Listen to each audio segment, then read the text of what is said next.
অসম চৰকাৰে নিম্নতম জ্ঞান নাই অসম কন্যা উমা চেত্ৰীক যে সময় দিব নোৱাৰা এই ব্যৰ্থ মুখ্যমন্ত্ৰীক আমি পোনপ্ৰথমে ধিক্কাৰ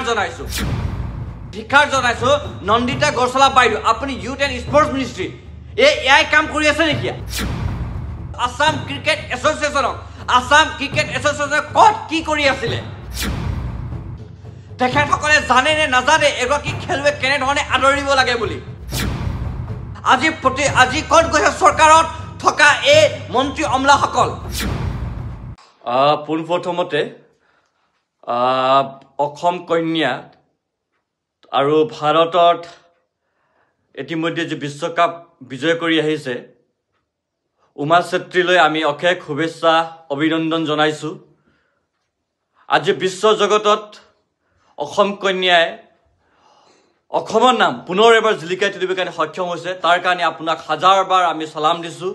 হাজাৰবাৰ আপোনাক আমি ধন্যবাদ জ্ঞাপন কৰিছোঁ কিন্তু অত্যন্ত দুখৰ বিষয় যে অসম চৰকাৰে নিম্নতম জ্ঞান নাই অসম চৰকাৰে নিম্নতম সময় পোৱা নাই যে এগৰাকী অসম কন্যা যিগৰাকী অসম কন্যাই গৈ বিশ্বকাপত প্লেইং 11ত অংশগ্ৰহণ কৰি খেলি আজি ভাৰতত ৱৰ্ল্ড কাপ আনাবলৈ সক্ষম কৰালে সেইগৰাকী অসম কন্যা উমা চেত্ৰীক যে সময় দিব নোৱাৰা এই ব্যৰ্থ মুখ্যমন্ত্ৰীক আমি পোনপ্ৰথমে ধিক্কাৰ জনাইছোঁ একে সময়তে আমি ধিক্কাৰ জনাইছোঁ নন্দিতা গছলা বাইদেউ আপুনি ইউথ এণ্ড স্পৰ্টছ মিনিষ্ট্ৰী এয়াই কাম কৰি আছে নেকি আপুনি জানে নে নাজানে যে এগৰাকী অসমৰ কন্যাই বিশ্বৰ বুকুত অসমক জিলিকাই তুলি আজি যে নিজৰ ঘৰলৈ উভতি আছে বুলি সেই সময়ত আপুনি কি নিজৰ নিন্দৰ ব্যস্ত আছিলে নেকি সেই সময়ত আমি আজি প্ৰশ্ন উত্থাপন কৰিব বিচাৰিছোঁ আসাম ক্ৰিকেট এছ'চিয়েশ্যনে ক'ত কি কৰি আছিলে তেখেতসকলে জানে নে নাজানে এগৰাকী খেলুৱৈ কেনেধৰণে আদৰিব লাগে বুলি আজি আমি বিজেপি চৰকাৰক এই বৰ্তমানৰ যি চৰকাৰ ব্যৱস্থা তেখেতক প্ৰশ্ন কৰিব বিচাৰিছোঁ যেতিয়া আপোনালোকে ইয়াক কিবা নাড্ডা ফাড্ডা চাহ এইবোৰ যি আপোনালোকৰ ৰাষ্ট্ৰীয় পৰ্যায়ৰ নেতাসকল অসমলৈ আহে ভ্ৰমণ কৰিবলৈ আহে বা কিবা পৰ্যবেক্ষণ কৰিবলৈ আহে আপোনালোকে তাৰ ৰঙা কাৰ্পেট কঁকাল ভাঙি খ গামোচা লৈ আপোনালোক থিয় হ'ব পাৰে কিন্তু আজি এগৰাকী অসমৰ স্বাভিমান আৱেগ অনুভূতি যুৱ প্ৰজন্মৰ প্ৰতিনিধিক যোনে প্ৰতিনিধিত্ব কৰি গোটেই বিশ্বত নাম জিলিকাই তুলিছে অসমৰ সেইগৰাকী ছোৱালীক আপোনালোকে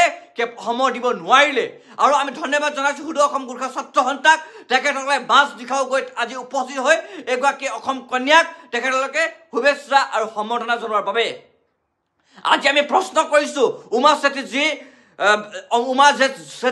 য'ৰ পৰা গৈছে তাৰ অতুল বৰা ডাঙৰীয়া আপুনি ক'ত আছে আপোনাক প্ৰশ্ন উত্থাপন কৰিব বিচাৰিছোঁ আজি ক'ত গৈছে চৰকাৰত থকা এই মন্ত্ৰী অমলাসকল আমি দেখিছিলোঁ বহুতো মন্ত্ৰীসকলে তেখেতসকলক যেতিয়া কেপ দিছিলে ৱৰ্ল্ড কাপ খেলিবৰ কাৰণে ফেচবুকত ভিডিঅ' আপলোড কৰিছিলে কিন্তু আজি এই মন্ত্ৰীসকল ক'ত আছে ইয়াৰ প্ৰশ্ন উত্তৰ বিচাৰিছোঁ আজি গণেশ লিম্বু ডাঙৰীয়া আপুনি খবৰ পাইছিলে নে পোৱা নাছিলে যে অসম কন্যা উমা চেত্ৰী অসমলৈ আহি আছে বোলে আৰু আপুনি যে cricket association youth and affairs মিনিষ্টাৰক অসম চৰকাৰক এই কথাটো আপোনালোকে জনাইছিলে নে জনোৱা নাছিলে ভাস্কৰ শৰ্মা ডাঙৰীয়া আপোনাৰ দায়িত্ব আছিলে নাছিলে সেই প্ৰশ্নবোৰ আজি সুধিব বিচাৰিছোঁ আজি গোৰ্খা জনগোষ্ঠীৰ যি গোৰ্খা উন্নয়ন পৰিষদ বনাইছে সেই পৰিষদৰ চেয়াৰমেন ডাঙৰীয়া আপুনি কোনখন পৃথিৱীত ব্যস্ত আছিলে সেই প্ৰশ্ন আজি আমি উত্থাপন কৰিব বিচাৰিছোঁ আজি কেৱল মাত্ৰ ইয়াত উমা চেত্ৰীক অপমান কৰা নহয় ইয়াত আমি ভাবোঁ যুৱ প্ৰজন্ম উঠি অহা প্ৰতিগৰাকী খেলুৱৈক অসমীয়া জাতিক স্বাভিমানক প্ৰতিনিধি কৰা এগৰাকী কণ্ঠক আপোনালোকে অপমান কৰিছে কাৰণ প্ৰতিভাক আপোনালোকে অপমান কৰিছে আৰু এই প্ৰতিভাক অপমান কৰাৰ কিন্তু আপোনালোকে ক্ষমাযোগ্য নহয় ধিক্কাৰ জনাইছে এই চৰকাৰক আৰু ডক্টৰ হিমন্ত বিশ্ব শৰ্মা ডাঙৰীয়া আপুনি ব্যস্ত হৈ থাকক বিহাৰৰ নিৰ্বাচনক লৈ আপুনি ৰাজনৈতিক অংকক লৈ ব্যস্ত হৈ থাকক